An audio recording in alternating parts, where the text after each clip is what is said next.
Sports Podcast.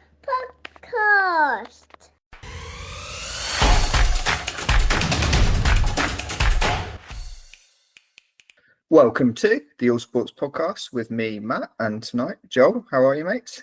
Hello, Matt. I'm good, thanks. How are you? Doing good, thank you. James, you well? Yeah, all good, mate. Thank you very much. Pretty convincing. And Femi, how are you? Always buzzing, mate. Always what? Always buzzing. Oh, buzzing. Okay, good. Feel the energy. All right, on tonight's episode, we are going to just amble along and see where we get to. There's a few news stories that have been coming out over the weekend and specifically today. Maybe we'll recap on the weekend's football fixtures first before we go into, and we can finish off with Liverpool Aston Villa before we go into the refereeing story. So where to first from the weekend's football fixtures? Should probably talk about City, shouldn't we? Yeah, thought so. Wow. They're looking like a bit of a funny side to me at the moment. I think it's probably like a combination of a few things. Most notably, the amount of changes that they're making enforce some of them, but like Guardiola tends to mix it up anyway.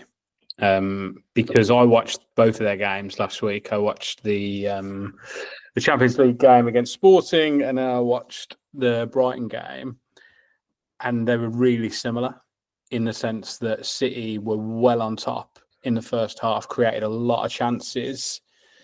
And then in the second half of both games, I mean, in Sporting game, it was kind of like towards the end of the first half as well. But in the second half on Saturday night, yeah, they couldn't get the ball back off Brighton. Like, I just feel like they just look so disjointed. I mean, Brighton were really good. Like, they made some tweaks. That was what I was going to ask, because we often say when a big team stumbles, we often say that it's the big team stumbling rather than the smaller club doing well. But actually, in Notts Forest's case versus Liverpool earlier in the season and Brighton's case versus Man City, it actually looked like they were just playing very good football. And for me, like, it's about City not really being able to wrestle the initiative back. Like, usually, you're always going to go through spells in a game where a good side like Brighton, who are well coached, are going to make some adjustments and cause you some problems at some point during the game. But quite often, like, sides like City will just wrestle that back eventually, manage the game back into their into the way they want to play it, and kind of either see it out or continue to create chances. They did do that after Brighton scored the second. There were a couple of chances. But yeah, generally, they are struggling to take that initiative back in games at the moment. Yeah, I'd agree. I'll probably even say, to your point, Matt, it's probably a bit of both. I mean, talking about City, a massive team who's lost 4 games in a row now. I don't know if you saw the press conference of Pep, where he literally lost his head a little talking about it. But I think, and obviously I know people want to put a lot of blame on Rodri's absence, but I think even with Rodri, I think they still would have struggled. I mean, you talking about a team who's won so much in the past couple of years now. They won the treble, retained the Premier League as well. Probably we've done 3 in a row, about to do 4th in a row. So I'd probably say they're mentally tired as well. That definitely comes into it, the mental fatigue. But still, we've got to give Brighton a lot of credit. Played really good football. City created more chances, had more shots on target as well, looking at the stats. So it was a game of 2 halves, which was similar to the game against Sporting, I'd say. But I think overall, it was a good game. Did enjoy it from a neutral standpoint. And been enjoying loads of games from a neutral standpoint these days, but still, it was a good one. Yeah, I think on your Rodri point, it is easy to say that he's just missing, but he is such a crucial part of how City play, not just like offensively, but like we're talking about, like control of the game. He breaks down possession, he keeps it really well. He takes momentum out of teams, which no one else is really able to do. Like, you look at they're playing Gundogan and Kovacic in midfield, like that's still a good Premier League midfield, but they just look night and day to what they were with Rodri in there. So I think that's a huge part of the way that Pep Guardiola sets up his teams. He knows he's going to be defensively solid with Rodri in there. Combine that with the fact they've got a 19-year-old playing at centre half. They're not really getting a lot of minutes out of their Ake, Stones, Akanji, Diaz. Like they're all missing minutes. So you're having to chop and change them partnerships, which you saw, affected United so much last season. Like a steady back line is really what you need. And then, they're trying to bed in other players in other places. Like you've got Savinho, who's obviously new to the Premier League, and he looks strong, but he's not like up to speed like a David Silva was in their heyday. Like he's not producing the same level of output as those guys were. But yeah, lots going on. I still think the charges and a lot of the outside noise will be affecting them as well, because people still don't really know what's going to happen with that. I don't really know why he didn't play De Bruyne. He's still coming back slowly, isn't he? Did he play half an hour? He played for 3 minutes on the Wednesday. Oh, he played half an hour at the weekend, didn't he? Yeah. But I just don't understand why he wouldn't start him really after not using him in the week. Just hamstrings, though. Definitely at his age, like if he plays too many minutes too quickly, you could not see him for the rest of the season. So they're probably trying to bed him back in. The other really weird thing is for City, like the level of drop off you're seeing from like Kyle Walker. I know Kyle Walker's getting old, but like the drop off of quality. Phil Foden's have a pretty stinking start of the season. These are not players you'd expect to be, not firing at least to a City level. So quite a lot for Pep Guardiola to figure out. Yeah, I think the international breaks come at the right time for them. I do think Rodri is a big hole for them that Kovacic doesn't really plug that gap. They're going to have to resolve it because Rodri's out for the whole season at least, isn't he? So yeah, more than likely. So much of what Brighton did well came down Walker's side. Yeah. Matoma was all over him. Baleba in midfield as well. He was absolutely bossing them. In that I'm not sure how Brighton keep picking up central midfielders who turn into monsters. Like, where are they finding these players? They paid a lot for him. Oh, did they? He wasn't. They paid a lot for him 2 seasons ago, I feel like, and they've just got him. What's his name, sir? Belieber. Yeah, Belieber. Yeah. Let me confirm that because I feel like am I lying? But yeah, no, it is. Yeah, it is Belieber. €1 million for him. I mean, for a 20-year-old, he looks like another Brighton-esque midfielder who can, go on to one of these top 6 teams. Like I'll also say about the Premier League this year, that like mid-table quality has improved so much. Like your Brentfords, your Brighton, Bournemouth, like all these teams are so difficult to beat now that there's no like easy 3 points. I think that's the tale of the first kind of quarter of the season is that, I mean, you named a few there, but like Forest, Fulham, like Newcastle as well, Tottenham, Villa, like that mid-table is really deep now. Like that group of teams are all kind of the same, and on their day can give the big sides problems. And that's been pretty much 4th to 13th. 3 points between it, yeah. It's what is in clubs like Tottenham and Man United to a mid-table conversation they don't want to be a part of. But all these teams are so competitive that if you're not winning every week, like you're in that area. Yeah.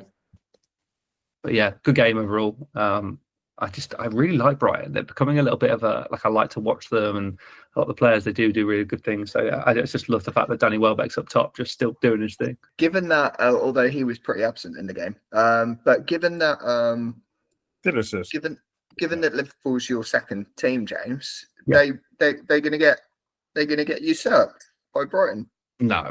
Liverpool are doing the start of a very special season at the moment. Like everyone talked about this fixture run being the one that tripped them up, but they've looked pretty good.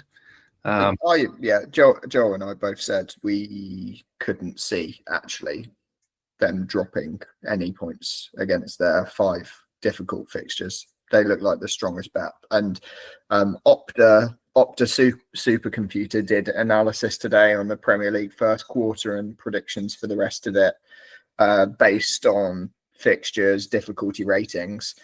And they are more than odds-on favourite. They're almost twice as likely as Man City to now go on and win the league. I know it's such early days and we know what City do at the end of the season. It's tough And- there for 11 games, but of those top few teams, the ones that have probably been most, obviously Liverpool were super impressive, but I think Chelsea have had a really hard start to the year, and they're still sat in third. Like they've started really well. But yeah, I would never go City are out of this. Like you can see that fixture run. I think it's after Christmas. They have like a really kind run where you can see them winning every game and going, right, we're back. We're going to have a run at this again. They'll see it as a big opportunity as well. Like it's easy. This is an easy thing for Pep to motivate them for. I think like coming back from the international break, it will be right. Let's show everyone what we can do. Let's show everyone who we are. And yeah, it wouldn't surprise me if they started their run relatively early this season. Well, they need to, don't they? If they're going to, because 5 points for 2 wins, like that feels like a decent gap even at this stage, I would say. But yeah, it's not beyond City to pull it back. Yeah, their second half of the season is really interesting. They've got Chelsea, Arsenal, Newcastle, Liverpool, and Spurs in back-to-back fixtures between January and February, and then they don't play a recognised top 6 team until the rest of the season. Like they could literally just, I think I feel like that exact same thing happened to them last year. Like the last 15 games of the season, they didn't play anyone in the top 6. They just cruise through and start battering teams every week, and they'll go, "Oh, City are creeping up, aren't they?" Going to need a 15-point deduction to halt them if they go on a run. Yeah. What they're going to need is Haaland to start taking some of these chances. He missed some big chances again at the weekend. Have you seen his XG over like the last 4 or 5 games? No. So I think his XG is like maybe 3 higher than Salah. Yet Salah's got in FPL terms like 24 points. Like he's just completely overachieving against his XG, and Haaland's definitely underachieving. Yeah. But yeah, the header was the one that stood out for me at the weekend. It's the kind of one he would gobble up to begin with, and now they just put it away. Why isn't he scoring? Snatch. I mean, he scored, but why isn't he scoring? I think the longer it goes on, the more pressure that is on him to score. Yeah, they're not getting goals from anywhere else particularly, are they? He's the only source at the moment. It feels Yeah, well, it was last season, at least Foden was picking up a lot of goals. Yeah. I mean, I haven't seen Foden play like this all season. I think he struggled so far. And I don't know why. It's not like he done anything special at the Euros, so there's no hangover from that. And even with other players who did play well, like Cole Palmer, at the Euros, they started the season really well. I think Foden it's one that's gone under the radar. Maybe that he's managing him as well, though. He has been up until the last couple of games where he's played quite a lot of minutes, but he's massively managing him, thinking, I need you for the second half of the season, I think. Yeah, it's not putting a lot of minutes to him, is he? I think that hangover of playing badly is as much of a hangover as playing too much football. Like he didn't have a good Euros, and he probably came the season left the second guessing it. But yeah, on the Prem, I actually think the more interesting side of the Prem was the other side of the table. I thought so everyone get their first win. Wolves winning, a huge win for Ipswich at Tottenham, just really shook up that bottom 5 battle. That Wolves game, those 2 decisions are absolutely mental. I mean, I don't really like to talk about refs and decisions, really, but those 2, I think, are absolutely mad. Yeah. Like, how you can rule out the Southampton equaliser, and then how you can see those 2 situations that lead to the Wolves' second goal and give neither of them as a foul. I think it's just mental. I mean, we've got the best referees in the world in the Premier League. So do we? I mean, it's a bit of I'm detecting a hint of sarcasm from that. Absolutely. I mean, we're definitely going to touch on referees, later. But I mean, listen, we're talking about even what's his name, Michael Oliver, who had a shocker in the Champions League the other day. And we call him the best of the best, best English referee. So it's like I never get it though with referees though. Like, let's do relegation first, and then we'll do refs. Yeah. Okay. Just to speak about that mid-table battle again, Ange has put himself under a load of pressure now because he has pretty much the same record that Nuno got when he got sacked.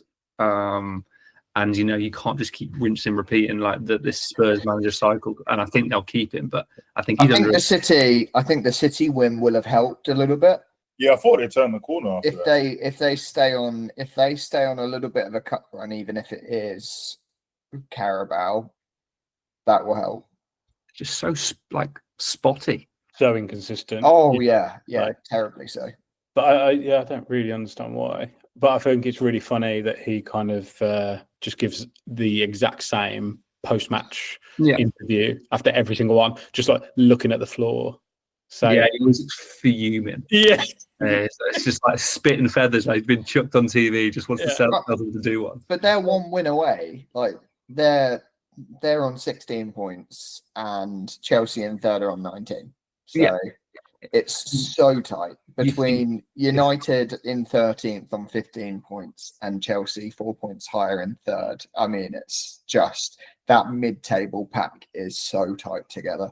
And I bet there's a stat somewhere that Tottenham have thrown away some of the most points from winning positions. Like they have some of the losses they've had have been ridiculous. Yeah, they've gone 1-0 down in 13 home games this calendar year, which it doesn't really seem like they should have had 13 home games this calendar year. So to go behind in every single one of them is quite impressive.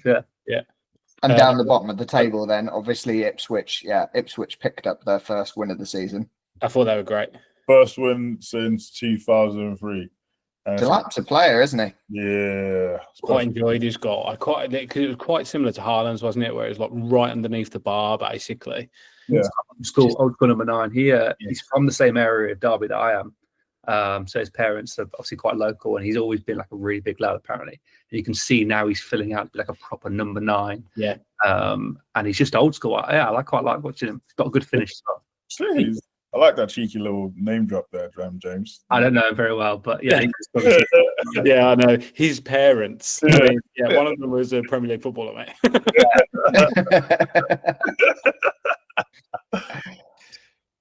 And I've seen him against Villa, but I didn't. I haven't seen any of Ipswich's other games. But like when he put that one in, he kind of like it's a really innocuous thing, right? But you were saying about his size, so he puts the ball in, and Dragason's in the goal, and he literally bounces off him.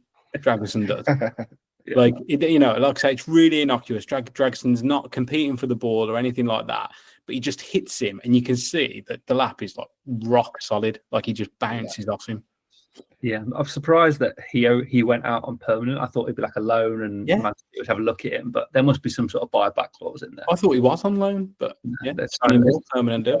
Exactly. Another like soft spot for Ipswich. I feel like they go about things the right way, and the only thing that makes no sense to me is that they signed Muric in goal and O'Shea at centre half, part of the worst Burnley defence last year. They thought, that looks solid, we'll have that. They spent millions on it as well.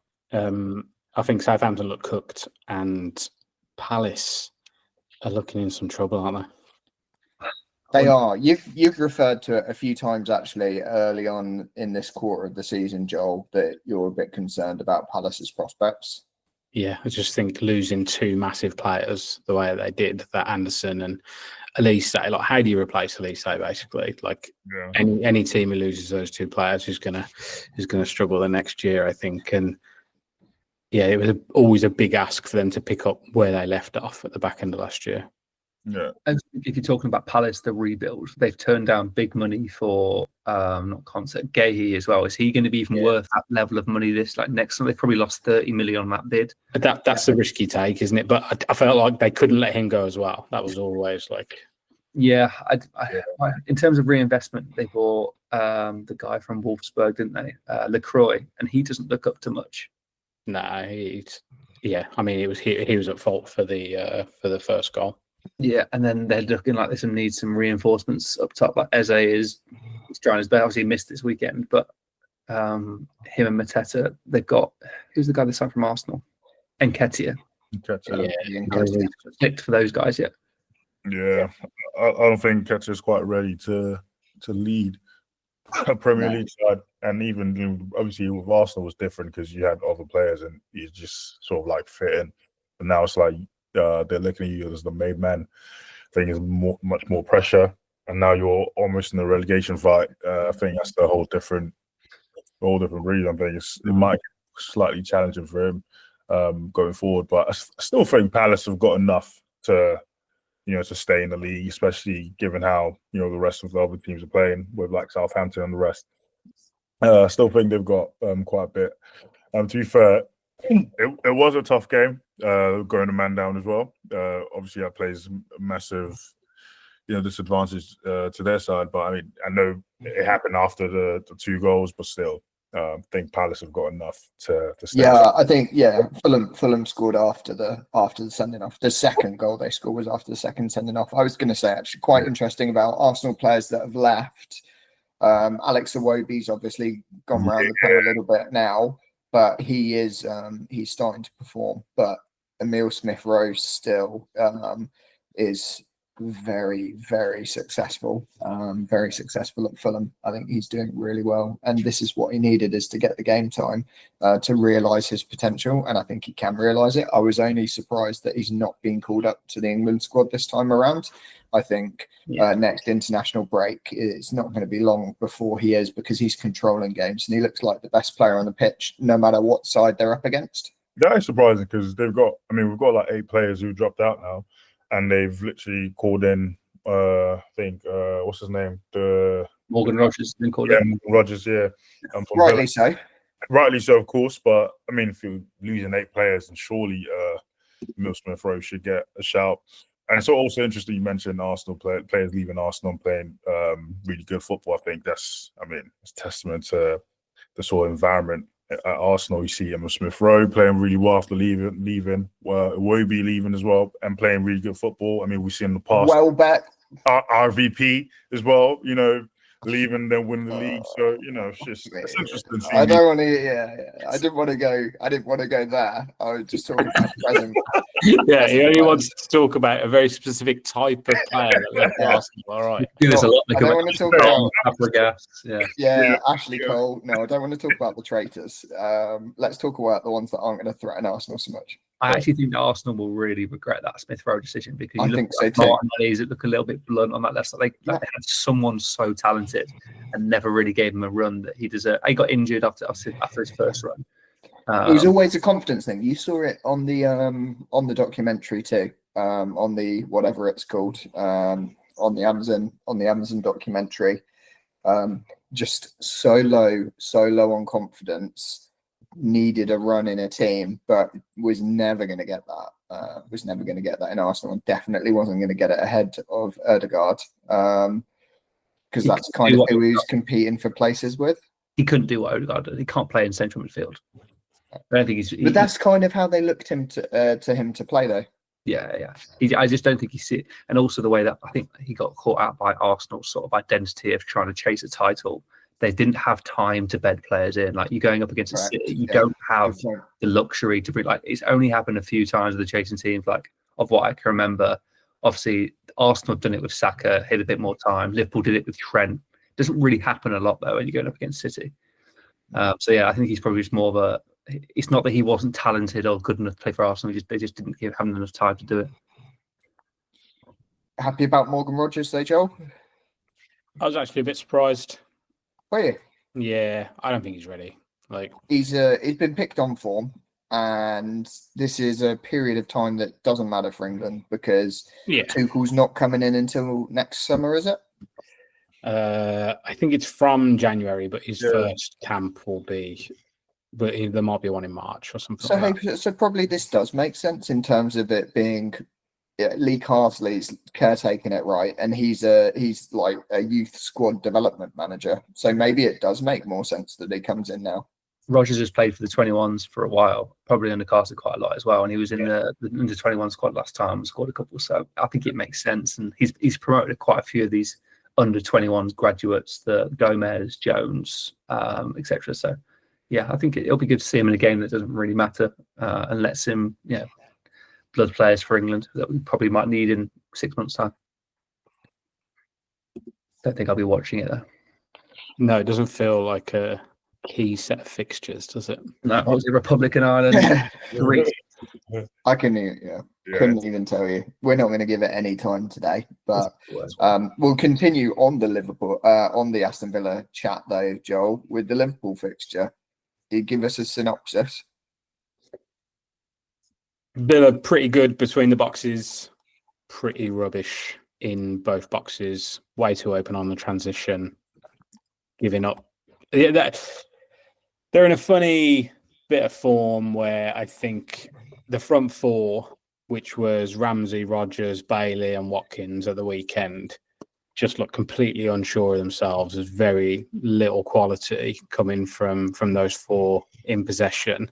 I think they progressed the ball pretty well against Liverpool, which is something that they didn't do against Bruges in the week. But they did actually manage to get the ball into those front players pretty regularly on Saturday night.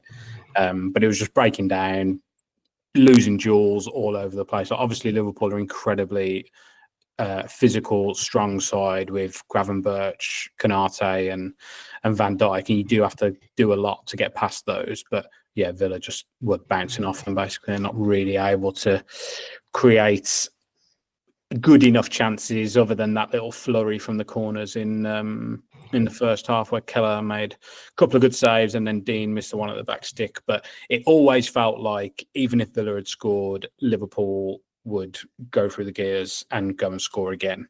And yeah, eventually they just allowed Salah to run in one-on-one with Martinez, which doesn't feel smart. The confusing thing about it was you talking about transition, like the best chance for Liverpool was an Aston Villa corner, usually, because you were just three chances. It happened three times. You see one of you go, all right, you see it again, you go, okay, lads, come on, what we doing? Yeah, it's like, fix it. And I mean, Watkins, every time he got near the box or Coote, he was taking his Tom Daly lessons, wasn't he?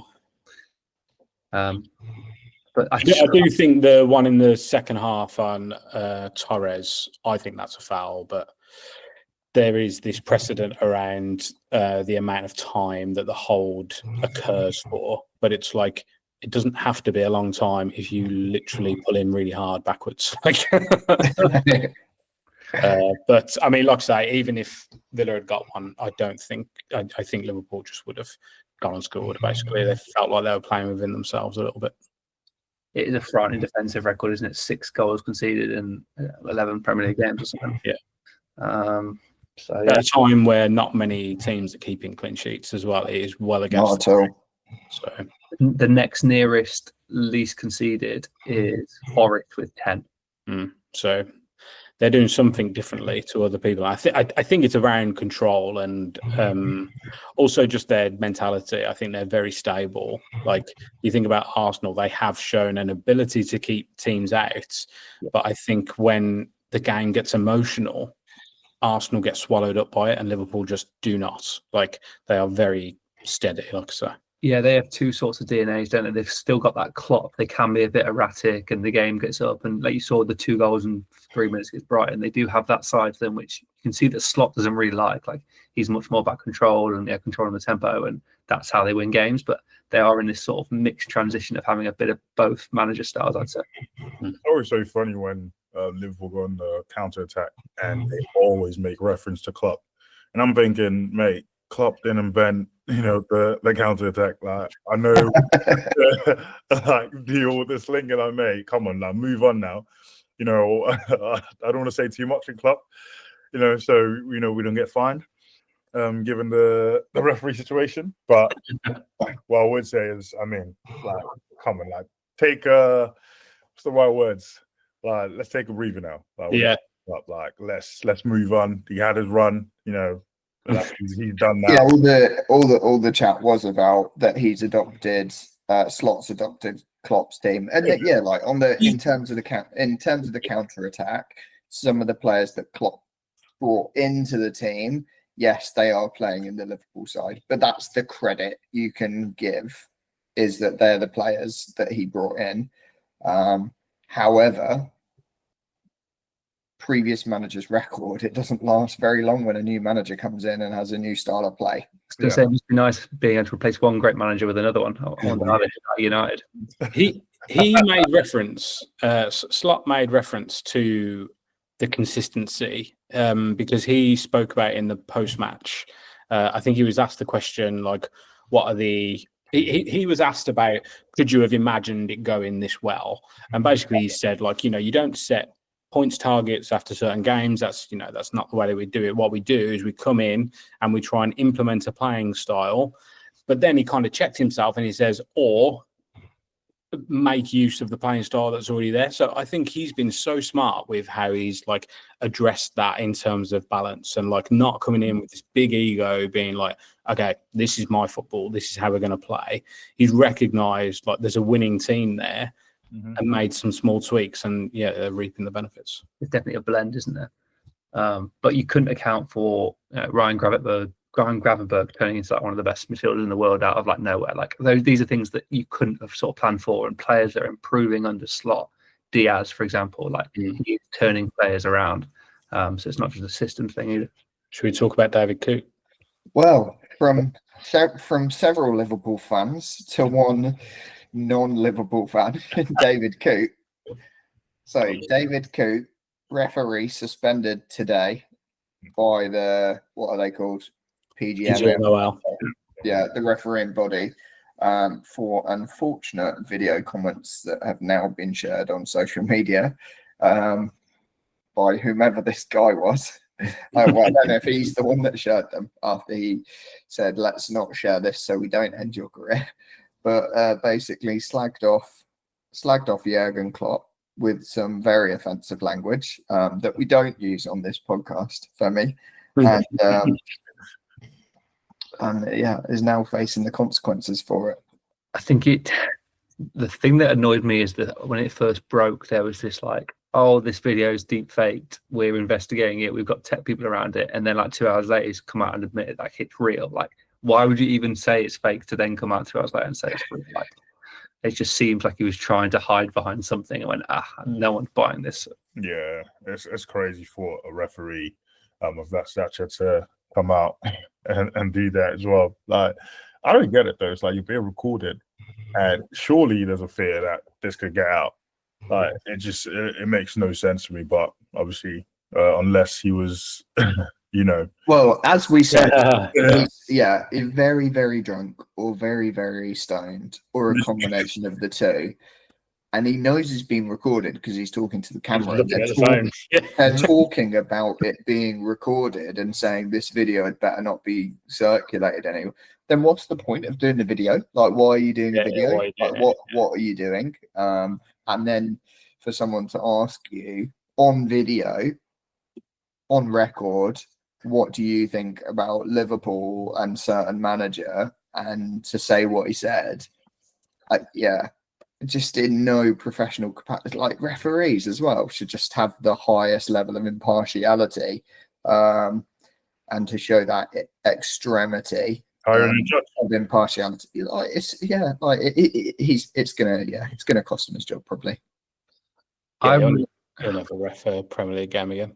No, the bias does come into it, but also I think like the Premier League, we all said it's the best league in the world. It's like the highest revenue driving.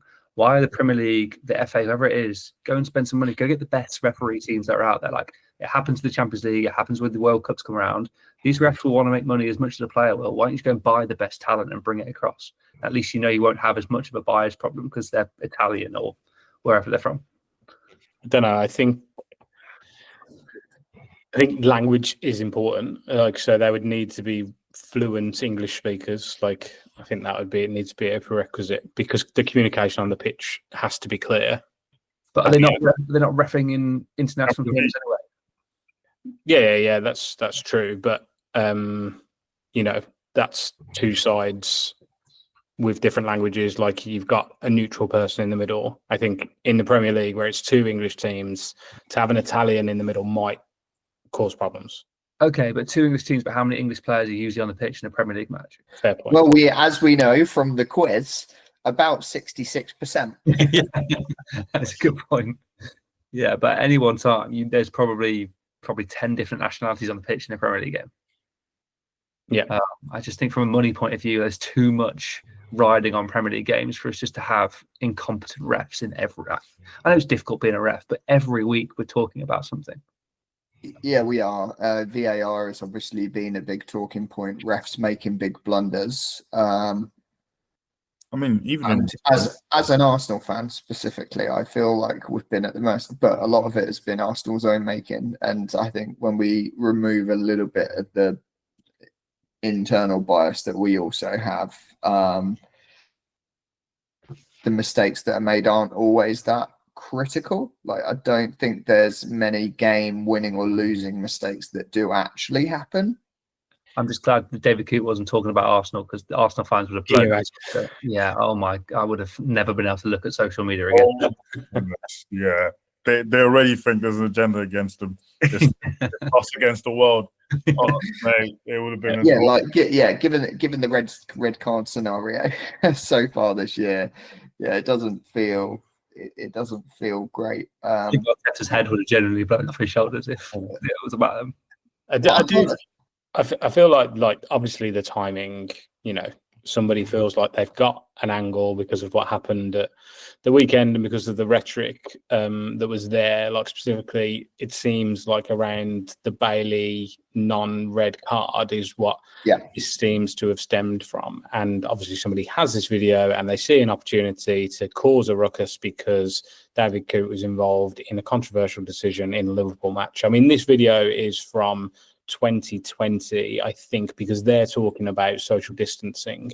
Video. He's talking about a match in 2020, isn't it? But yeah. So it's probably not that long after that, and they're, like I say, they're still talking about social distancing in the video, and they're talking about it in a way where it's like, oh yeah, we're social distancing when they're clearly not. So, sorry, they're being idiots anyway. Yeah. So somebody's seen this opportunity, posted the video, but I think that is so unhelpful within the climate, and obviously they've done it for this reason, but the immediate reaction is around the corruption, and I do think they're just bad. It's not corrupt, it's just that they are bad. I'm not saying that's better, but it's not coming from this place of one team or the big teams or any one team. Look at those Wolves Southampton decisions. Nobody cares about Southampton not scoring in that game. It is just literally nobody cares about that. They are just but objectively looking at it as a pure neutral to that game, they were bad decisions, and you just can't understand how four officials, pitch side, VAR, offsite, can't come to the correct decision. Why are we using VAR if we can't come to the correct objective decision? Do you think it's a bit of jobs for the boys? They're all big pals. They don't want to disagree with each other, especially when all the comms are being recorded. They're all very much, oh mate, you've got the right to sit. Yeah, stick with that, mate. They're all a bit too pally. But that's definitely part of it. But that transcends to other sports too, because there was a decision that happened in rugby last season where something had happened and it'd been picked up by the commentators and the VAR team. They're not called VAR, but the video officials had heard the commentator basically say, "Oh, they've picked it up on comms, so you better take a look at it." But it's almost a saving face position. There is a lot of protectionism within the environment. You're keeping your job, but you're also keeping your reputation. The scrutiny that you come under as officials. And yeah, it's a rubbish job. We've spoken about it. Who would want to be? I don't know anyone that has ever had a desire to become a referee. Take the money after the Google searches today. I'll tell you that.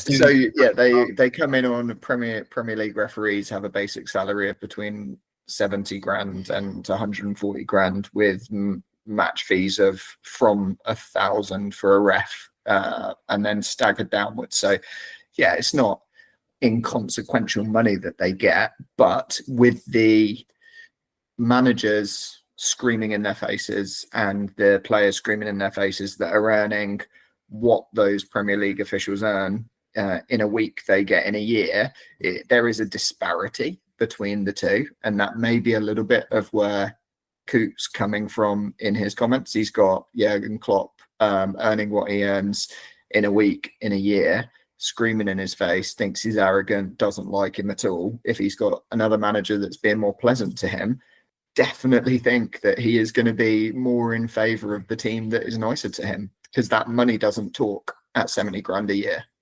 I'd like to see more of a rigorous assessment structure, which is a bit more public facing, so you can see how these referees rank. And having watched EFL football this season, the referees don't get they are so much worse the lower down you are. So it's not just a Premier League problem; it's an English problem with referees. Is it not in other leagues? You don't hear about it, so maybe it's just us complaining. But there was a really big one this weekend with Barcelona and the VAR. Yeah, it does happen. does You don't hear about it as much, but it does Yeah. happen. And then when we get to like Champions League, you see the Michael Oliver, like they do seem to revolve around English refs. Even at the big tournaments, you'll see an English ref drop. Is it English? Is it English media as well, though? That's the same, though, isn't it? Like the Spanish media are absolutely terrible, aren't they? Yeah. So I feel like that's kind of the same. I do feel like we've touched on it, but it's an impossible job. Like you've got the pressure from the crowd, the players, the managers, but you've also got like the nonsense laws, how they're being asked to like impart the laws of the game as well. The stupid processes they're given with VAR, like it's not a surprise they can't come to the right decision sometimes. Like the one that I think about a lot is, not that much, but when I talk about this type of thing, is that Tottenham Liverpool one last year. So obviously, like they released the audio afterwards, and they it all happened. They made their decision, and then they restarted the game, and there was just this guy who was, I think it was the VAR, and he was just, or the assistant VAR, and he was saying, "Can't do anything, can't do anything." No, we can't do anything. Game's restarted. There was literally a throw. Yeah. The ball was out for a throw in, and he's sitting there saying we can't do anything. Why not? Stop the game. Yeah, just get on the kick off. on the blower. Tell the referee. Just make the right decision. Like, when it's that big of an error, get it right there and then. Like the game's been playing for 20 seconds or something, and the ball's out for a throw. Stop it all. Admit you were wrong, and get on with the game. Like, because everything's recorded anyway. The worst case scenario is what you are now, how you're now dealing with it. Yeah, everybody would have respected them for getting it right. Yeah. I also think they should speak after games as well, and like just give, talk through the decisions, give a human view. I mean, for me, I'd get rid of VAR altogether and just do that, but like that's never going to happen. So yeah, we've not really spoken about VAR on the pod before. I like the passion and animation that we're getting out of you on this, Joe. No, I don't think they'll ever do that. I mean, there's no other sport in which the referee has to give a presser literally after the game. I think in NBA, but that's like the head referee. They do comment. But the technology that is in NBA, NFL for challenges, cricket referrals. Rugby doesn't have referrals, but it's got video playback as well. Mm-hmm. It's not going anywhere. Like the technology and the video replays aren't going anywhere. They just have to get better with it. Like the drawing lines, at least they've got better at drawing offside lines on a pitch now. Well, they don't show it anymore, do they? They don't show in that weird, because I mean that was one of the funniest things that was watching a middle-aged bald northern man work a mouse. Whoa! Like, I mean, hey, I take the ball back. But yeah, watching somebody work a mouse is like the most excruciating thing ever. And you're at work looking over someone's shoulder.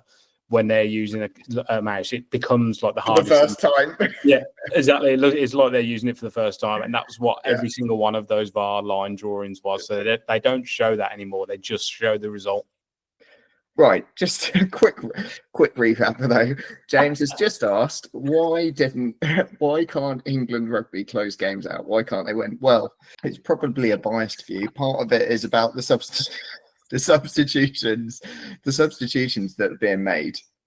Week one against New Zealand, a tough game anyway, and it could have gone either way. But then to change your 9 and 10, your scrum half and your fly half, when you're leading by 8 points with 15 minutes left of a game, to take off that winning formula who are controlling the game at that point, and then bring on two people that are struggling for game time and aren't fit, and you're trying to give them game time. That was one part of it. So the first game was the missed drop goal, high pass from the scrum half, and George Ford missed. Yeah, that was New Zealand.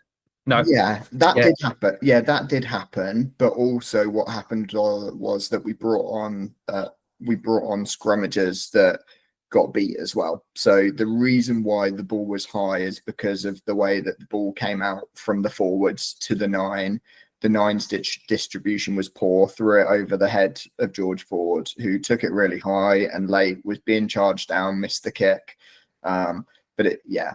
At that point, England were already losing because they'd missed tackles, their defence was sloppy. I think part of it is because England went to Steve Borthwick as head coach, and he's brought in defensive coach, he's brought in attacking coaches. They've now gone, and he's now left with his mates that he had at Leicester Rugby Club. So Kevin Sinfield and Richard Wigglesworth, and they're not fully fledged coaches that have got a huge CV of experience. They're just his mates that he was a coach with at Leicester. Job for the boys. We're going to have to give Femi some points to look out for next weekend. We're going to want a full report of the South Africa game. Well, we've got a bone to pick with the RFU because they've not given Femi his media accreditation. So why? That's because I'm Nigerian. I mean, should we reapply with Bonamia Joe and see if they've got a problem with Nigeria? I will have a word with my contact there and see why we didn't get the accreditation, considering the pod is much larger than it was when we had no pods released when I first got our media accreditation sorted out for Twickenham Allianz Stadium. Maybe they've been listening and realised we're just a football podcast, and they've gone, "You're not coming." Yeah, maybe. But yeah, so there's a lot of reasons why it's going wrong. However, what is promising is that England are in winning positions at times against these teams that aren't terrible rugby teams. So we'll see how they actually get on against the world champions next weekend. Can we stop studying Marcus Smith and putting him at 15 when we're winning games? I think that would be a good start. Yeah, when you've got a fullback that's playing as well as he is, I think he's pretty much undroppable at the moment. So then to put him on the bench last week to get in favour of giving someone else game time. What's your prediction for the Bomber squad? Are they going to kill us like they did Scotland, or I think that South Africa are going to win it. Are going to win it in the scrum and with muscle. They've got Andre Esterhuizen, who used to play for Harlequins as a number 12 as a centre, that is going to run over our centres. They've got a pack and a bench that none of our 1 to 8 would get in their pack or even onto their bench. So I bet the boys are buzzing for Saturday then. Yeah, sounds great.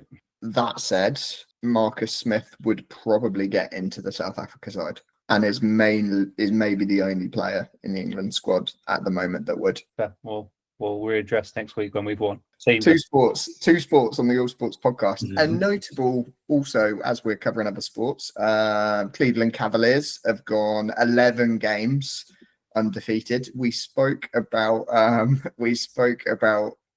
Boston Celtics run last year when they went 10 games on the bounce. Cleveland Cavaliers have done it this year, 11 games on the bounce. So hopefully me referencing the winning streak is going to end it. Kansas City Chiefs as well. 9 on the bounce. Honestly, I'm watching the highlights every week, and it's like they should lose a game in the last. Obviously with the field goal, but then listen, Denver done. That's it. They don't know how to lose, but also teams don't know how to beat a winning team. When a team has got that momentum, it's really hard to beat them. Yeah, winning confidence is a thing that's just you can't really attribute it. It's just quantify. Yeah, I agree with that. They just used the word already today, but yeah, it transcends all sports. That winning confidence and momentum. Yeah. So we'll see what the winning records look like this time next week. Yeah, we'll probably just talk them both into a loss, but who knows? Mm-hmm. All right, that feels like a good place to end it with a bit of a laugh. But we'll be back next week, and if you like listening along, you can like and subscribe on Spotify, rate us 5-star, and if you want to get in touch, it's allsportspods@gmail.com, and we will catch you on the next one. Cheers, guys. Cheers, lads.